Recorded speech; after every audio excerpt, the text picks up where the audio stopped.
decides whether you're allowed to invest your money or not, your certificate of need.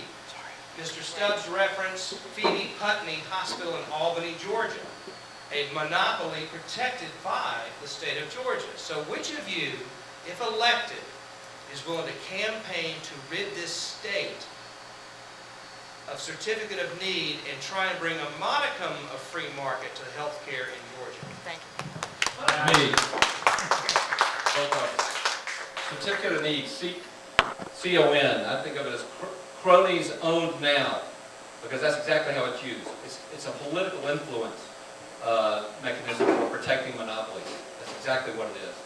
And it's time, if it ever was justified, and if you don't know, the justification was there was supposedly overinvestment in fancy equipment by a bunch of folks, and it made rational sense to have some sort of limitation on that. That if that ever was a rational reason, it sure is passed. I think David's exactly right. I don't know a whole lot about that issue, so I will get with you and find out more. But I also want to point out that this is a state issue because we have the option of state interposition, also known as nullification, that by its nickname, in which we can nullify, basically say in the state of Georgia, this federal unconstitutional policy is not going to happen. It's null and void in this state.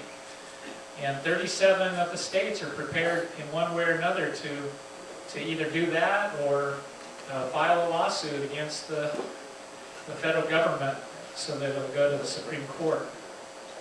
Now, I think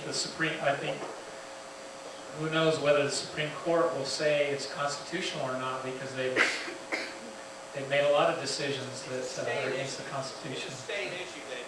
You can eliminate it. Okay.